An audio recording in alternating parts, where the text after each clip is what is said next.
il était question de tourner vers l'interrogation. Est-ce que nous sommes suffisamment compatissants?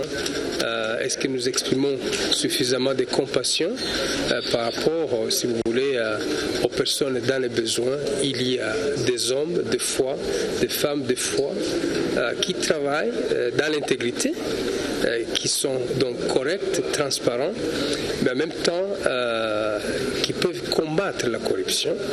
Et pour ces leaders, l'environnement où ils exercent cette charge publique, le Premier ministre. Il est important que nous puissions nous rappeler, bien fondé de ce sacrifice, de la compassion qui doit nous imposer, doit s'imposer à nous. C'est pour nous qui exerçons la charge publique. Avoir la préoccupation de s'occuper des problèmes des autres. Avoir le souci de s'occuper de la peine des autres. Avoir la volonté, la détermination d'améliorer le bien-être des autres. Tu as dit, Seigneur, un rendez-vous de prière, des partages du repas et même d'amitié qui connaît la participation des hommes et femmes venus des autres coins du monde. Cependant, elle compte s'étendre à travers tout le pays. Ce, en faisant foi à l'unité du monde, de l'Afrique et même de la République démocratique du Congo, avec des prières pour la nation congolaise et les autres nations du monde, ainsi que des prières pour les leaders. À ceci s'ajoutent chants, tous convergents vers l'unité. L'idée de la compassion soutenue par ces leaders politiques est venue de l'allusion à Jésus-Christ dont la souffrance a permis la libération du monde. À travers cette épreuve, ils estiment qu'ils sauront prendre des décisions éclairées. Je ne pense pas qu'il puisse y avoir une autre manière de servir la population que de pouvoir se conformer aux principes que Jésus-Christ nous a légués. C'est bien sûr très difficile, mais ce n'est pas aussi effectivement évident d'être un homme public tel que cela est recommandé par les principes chrétiens, les principes bibliques, les principes universels. Les chrétiens ont une grande responsabilité dans ce qui se passe dans notre pays. Donc cette prise de conscience est une bonne chose. Maintenant, nous allons aller dans l'application des préceptes divins dans la pratique de nos professions. Si nos leaders auront la compassion, je crois que ce sera une bonne chose. Ça ne concerne pas que les politiques, c'est pour tous les chrétiens et à cause de notre pays, nous n'allons pas nous taire. Au fur et à mesure, nous sentons que les choses sont en train de changer positivement dans notre pays. Et tout ça, c'est par l'amour miséricordieux de notre Seigneur Jésus-Christ. Et c'est parce que les enfants du Congo prient pour leur pays. Et nous, nous prions, nous les leaders, parce que nous sommes les leaders, nous sommes ceux-là qui influençons l'opinion. Les commentaires offerts par les différents hommes politiques qui ont parlé aujourd'hui soulignaient qu'un aspect important de leur travail, c'est de travailler avec un esprit de compassion pour les citoyens, pour l'humble peuple qui doit aussi profiter des œuvres et des actes des hommes politiques et des leaders du pays. Les aînés étaient en prière et les jeunes clôturaient leur journée consacrée à la maîtrise de l'art oratoire et du débat, des séances au terme desquelles les participants se déclarent désormais en mesure de parler et discuter sans complexe. Patricia Panson. Ils sont désormais capables de mettre en place une argumentation et même une réfutation lors d'un débat. Ces jeunes étudiants, issus de quelques universités de Kinshasa, viennent de bénéficier d'une formation de 4 jours sur la culture du débat et l'art oratoire. Organisée par la Fondation Ossissa pour non seulement aider ces jeunes à devenir des meilleurs orateurs, mais aussi pour que leur participation à la vie de la société soit qualitative. Aujourd'hui, ils sont capables d'argumenter, ils sont capables même de réfuter les arguments de la partie adverse. C'est une satisfaction qui n'est pas une satisfaction béate, mais c'est une satisfaction parce qu'effectivement, leur niveau a beaucoup évolué, non pas le niveau intellectuel, mais le niveau dans l'application de ce qui leur a été dit pendant les 3 derniers jours. Les bénéficiaires saluent cette initiative très enrichissante pour la vie. Cette formation nous a aidé à structurer nos idées, à savoir comment parler en public, comment se tenir, tout en n'étant pas encore grand homme politique, mais nous jeunes, nous avons eu, nous remercions aussi ça, de nous avoir encadrés, parce que c'est une formation pour la vie. Cette formation nous sera d'une grande utilité. Quand nous nous présenterons dans des débats, dans des forums, nous n'aurons pas la frousse, nous n'aurons pas le stress, mais nous serons libres d'exprimer ce que nous pensons et de convaincre. La formation ne s'arrêtera pas qu'à Kinshasa, elle s'étendra également dans d'autres provinces de la RDC. Et la formation continue, nous allons les inciter à pouvoir créer au sein des universités des clubs de débat. Des clubs de débat que nous allons suivre pour pouvoir sélectionner les meilleurs et enfin de les emmener dans les concours internationaux. Le projet en question, c'est la première phase. La deuxième phase, nous allons nous diriger vers la province de Katanga et nous serons aussi dans la province orientale. Et ainsi de suite jusqu'à la 5e édition. Nous croyons que nous allons nous étendre sur toute la République démocratique du Congo. Ces séances de travail ont été dispensées par des formateurs étrangers et même nationaux au profit de 40 étudiants de Kinshasa. Toutes nos excuses pour la qualité de cet élément. Cap sur Béni où se déroule le procès Mamadou qui a atteint l'étape des réquisitoires. Le ministère public a requis des peines entre 2 ans de prison et la mort à côté des acquittements des prévenus dont l'ancien commandant militaire de la ville. 200 000 $ américains de dommages à intérêts ont été réclamés par la partie civile au bénéfice de la famille de la victime. C'est sous une émotion aiguë dont les chefs des participants à ces audiences et de prévenus que la réquisition est tombée. Le général Monkouto Kiana, représentant du ministère public, a infligé la peine la plus lourde au colonel Bureau Tsonzanzo Kossi, lui considérant comme le pyromane de l'embuscade. De condamner par conséquent, contradictoirement, un Birocho Nzanzi Kossi, sans admission des circonstances atténuantes, à la peine de mort pour participation à un mouvement insurrectionnel, à la peine de mort pour terrorisme, Kamolete Joker, avec admission des larges circonstances atténuantes, à 15 ans, des servitudes pénales principales pour participation à un mouvement insurrectionnel, à 15 ans, des servitudes pénales principales pour terrorisme, de faire application de l'article 7 du Code pénal militaire, de les condamner à la seule peine la plus forte, soit 15 ans de servitude pénale principale. Il a déclaré que l'action soit éteinte pour les prévenus des femmes d'Abondongala Arsène, chauffeur du fait Mamadou, décédé un jour seulement après sa comparution. Par ailleurs, il a acquitté 6 autres prévenus, dont le lieutenant-colonel Tito Bizouro. De déclarer l'action publique éteinte pour cause de décès à l'égard des prévenus d'Abondongala Arsène alias Mangoudi, Mwana Kasimu, Kivumbi et Kasese. D'acquitter purement et simplement les prévenus Bizuru, Amani, Gatoni, Mugabo Benjamin, Zeimana Jacques et Mumbere Rodrigue.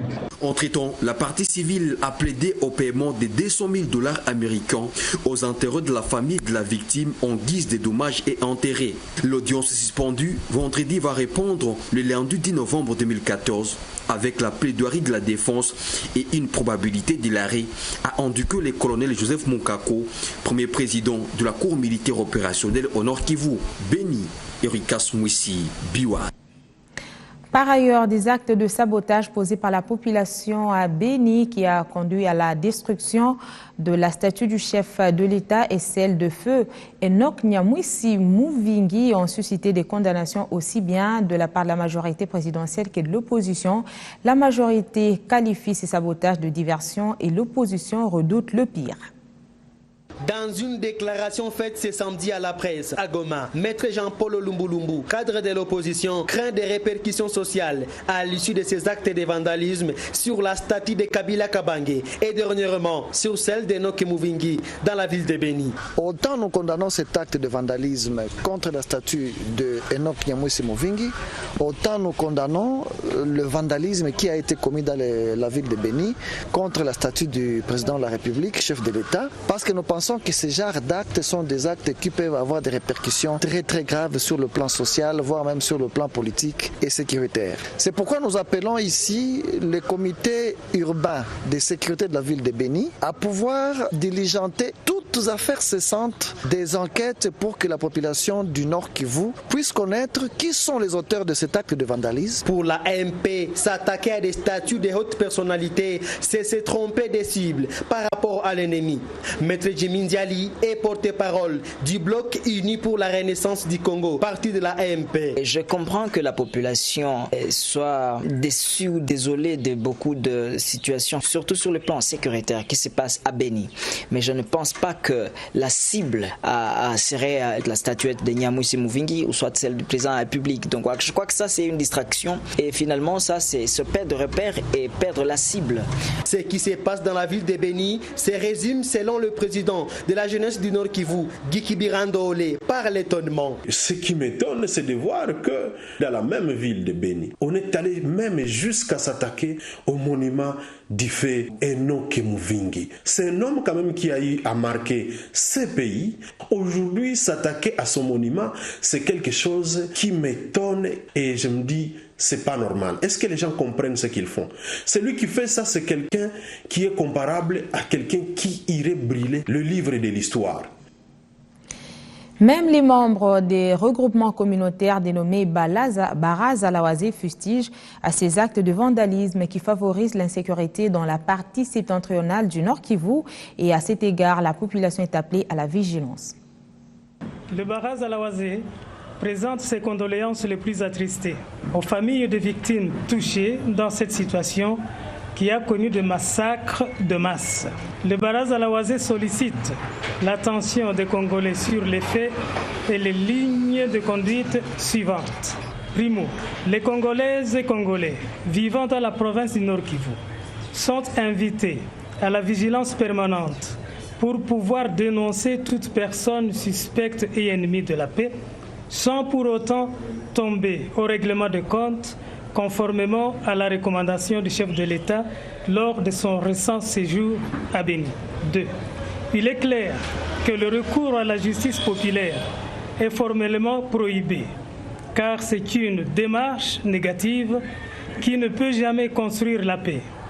Seule la justice de l'État est compétente en cette matière et les Congolais en problème doivent naturellement y recourir chaque fois qu'ils ont à régler les problèmes entre eux pour la paix. 3.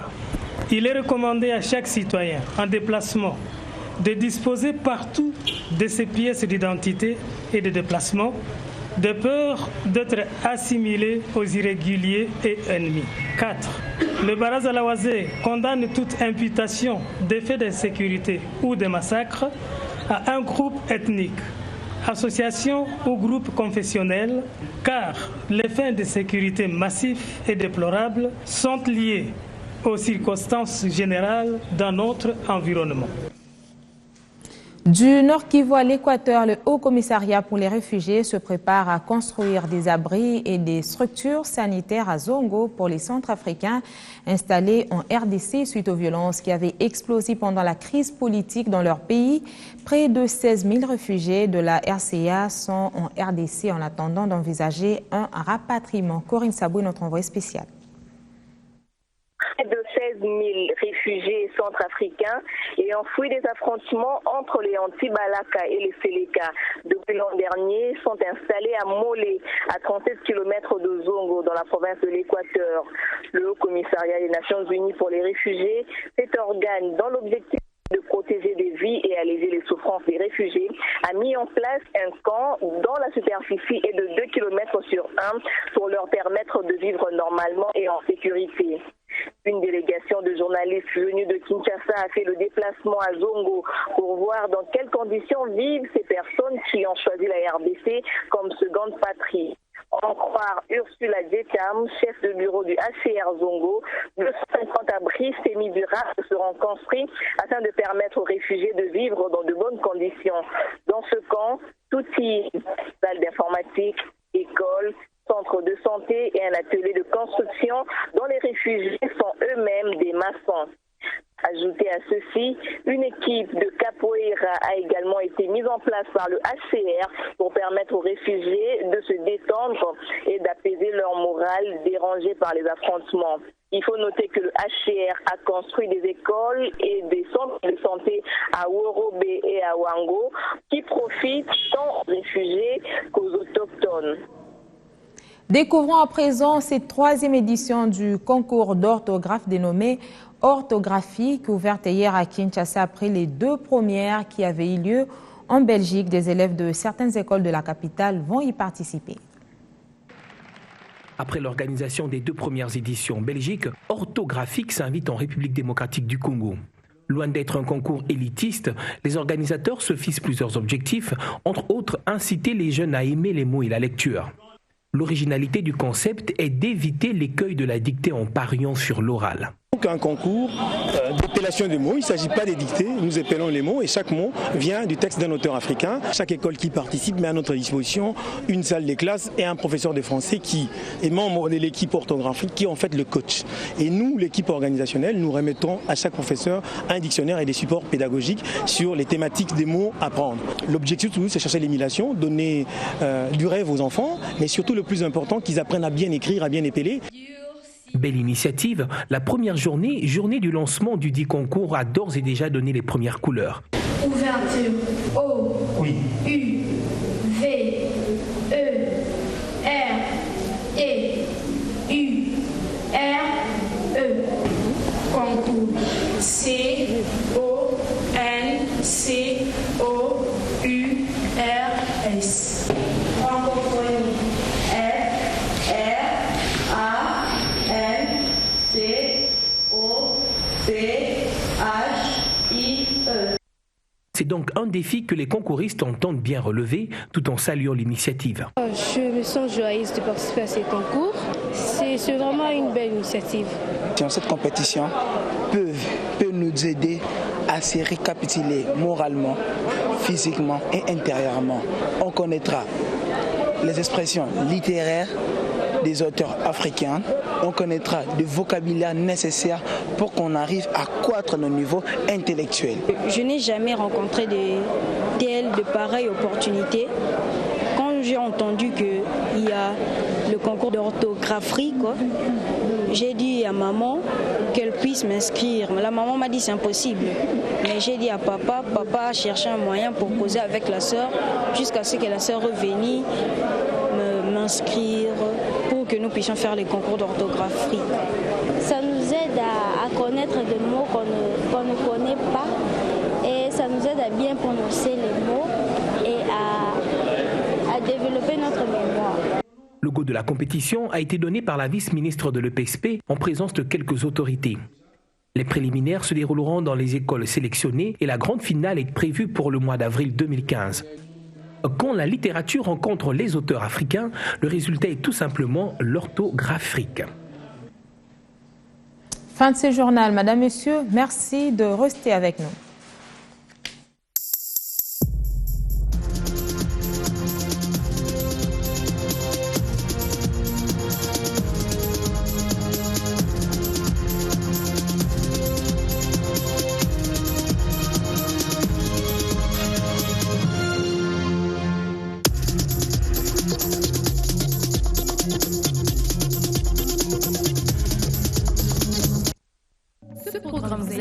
Par Honda, le pouvoir de rêve. Dipanda Batiti.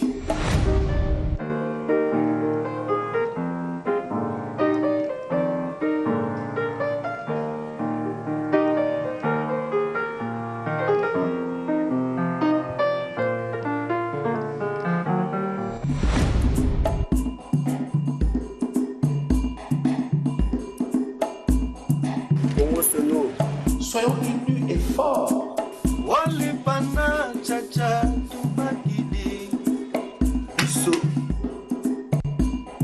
Chacun son domaine. Pour le rendez-vous de demain.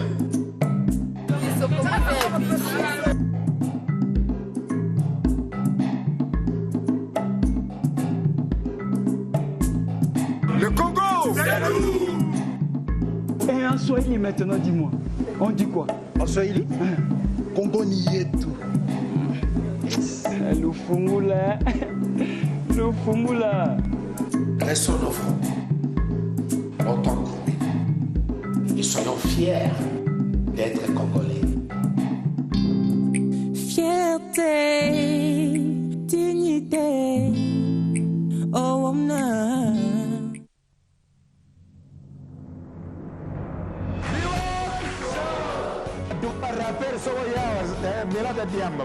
Il y a de ces femmes-là qui ne font pas autre chose. Alors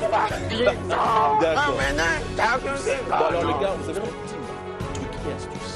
Eux-mêmes se placent d'abord dans ce contexte-là, donc ils s'acceptent comme ça. Et aujourd'hui, c'est un autre monde, quoi. C'est un autre monde pour moi. La mode, c'est un monde merveilleux où tout le monde peut apporter son... Il, c'est bien sûr Youssoufa, SP et Sam.